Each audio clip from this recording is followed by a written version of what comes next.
আসসালামু আলাইকুম প্ৰিয় ভাই ভনীসকল, আপুনি জানেনে লাইলাতুল কদৰত এবাৰ ইবাদত কৰিলে 83 বছৰৰ সমান চোৱা পোৱা যায়।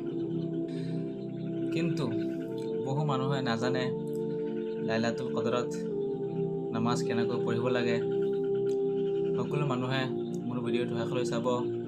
মই কৈ দিম, শিকাই দিম লাইলাতুল কদৰৰ নামাজ কেনেকৈ পঢ়িব লাগে, কি সূৰা ক'ব লাগে, কি দোৱা ক'ব লাগে, কেনেকৈ নিয়ত কৰিব লাগে। ভিডিঅ'টো শেষলৈ চাব ইনশাআল্লাহ। প্ৰথমতে আমি বুজি লওঁ যে লাইলাতুল কদৰ কি বস্তু হয়। আল্লাহ তাআলা কোৰাণত কৈছে, ইন্না আনজালনাহু ফি লাইলাতুল কদৰ, লাইলাতুল কদৰি খায়ৰুম মিন আলফি শাহৰ। অৰ্থ হৈছে, নিশ্চয় আমি কি কৰিছোঁ, কোৰাণটো এই ৰাতিটোত নাজিল কৰিছোঁ, আৰু কি হাজাৰ মাহতকৈ উত্তম হৈছে এই লাইলাতুল কদৰখনৰ ৰাতি। যোনে নেকি লাইলাতুল কদৰত নামাজ পঢ়িব, তেওঁ 83 বছৰ ইবাদত কৰিলে যিমান সওৱাব পাব, এটা ৰাতিত যদি ইবাদত কৰে তেওঁ ইমান সওৱাবেই পাব। প্ৰথমতে হৈছে লাইলাতুল কদৰৰ নামাজটো কেনেকৈ পঢ়িব লাগিব।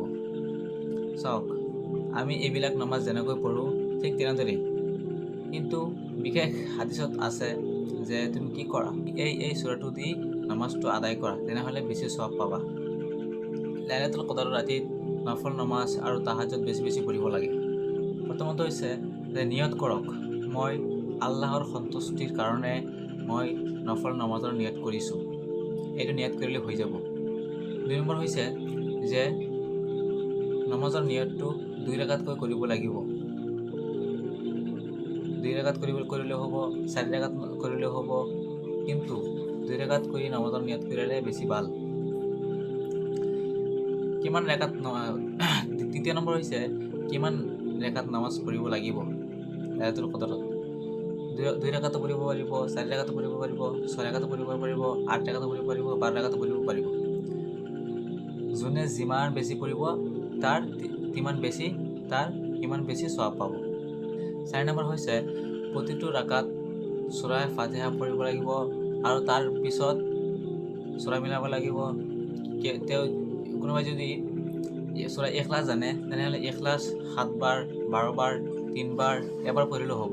সূৰা ফালাক পঢ়িব পাৰিব, সূৰা নাচ পঢ়িব পাৰিব। যোনে যিমান পাৰিব সেই তিমান পঢ়িলেই হ'ল। কোনোবাই যদি ভাবে যে মই 12 বাৰ পঢ়িম, তেওঁ তেনেকৈ পঢ়িব পাৰিব। কোনোবাই যদি ভাবে মই 8 বাৰ পঢ়িম, 7 বাৰ পঢ়িম, 3 বাৰ পঢ়িম, তেনেকৈ পঢ়িব পাৰিব। তাৰপিছত হৈছে যে দোৱা, যে লাইলাতুল কদৰৰ ৰাতিত আমি কোনটো দোৱা কৰিম। দোৱাটো হৈছে আল্লাহুম্মা ইন্নাকা আফুউন তুহিব্বুল আফৱা ফা'ফু আন্নী। অৰ্থ হৈছে যে হে আল্লাহ, তুমি ক্ষমাশীল, তুমি ক্ষমা কৰি ভাল পাওঁ, মোক ক্ষমা কৰা। আৰু বেছিকৈ এইবোৰ আমল কৰক। লাইলাতুল কদৰৰ ৰাতিটোত বেছিকৈ কোৰাণ তিলাৱত কৰক, দোৱা কৰক, জিকিৰ কৰক, ইস্তেগফাৰ কৰক আৰু সদকা কৰক। এইবোৰ আমল বেছিকৈ কৰিব লাগে।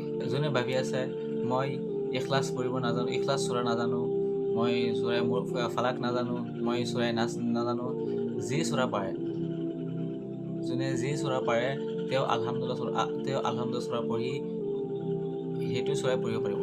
আপুনি আপোনাৰ যিটো মুখস্থ আছে সেইটোৱে পঢ়িব পাৰিব। কোনো সূৰা নিৰ্দিষ্ট নহয় যে এইটো সূৰা পঢ়িব লাগিব। আপোনাৰ যদি মুখস্থ নাই, তেনেহ'লে আপুনি যিটো পাৰে, যিটো সূৰা আপোনাৰ মুখস্থ আছে সেইটোৱে আপুনি কি কৰিব পাৰিব, পঢ়িব পাৰিব ইনশাআল্লাহ। ভাই ভনীসকল, হয়তো এইটো আমাৰ জীৱনৰ শেষ ৰমজান হ'ব পাৰে। সেইকাৰণে এই ৰাতিটোত আল্লাহৰ ওচৰত কান্দি, আল্লাহৰ ওচৰত ইস্তেগফাৰ কৰক, দোৱা কৰক আৰু ক্ষমা কৰক, আল্লাহৰ ওচৰত ক্ষমা বিচাৰক ইনশাআল্লাহ। যদি ভিডিঅ'টো আপোনাৰ উপকাৰী লাগিছে তেনেহ'লে এটা লাইক কৰক আৰু এটা শ্বেয়াৰ কৰক আৰু চেনেলটো ছাবস্ক্ৰাইব কৰি দিয়ক ইনশাআল্লাহ। আসসালামু আলাইকুম।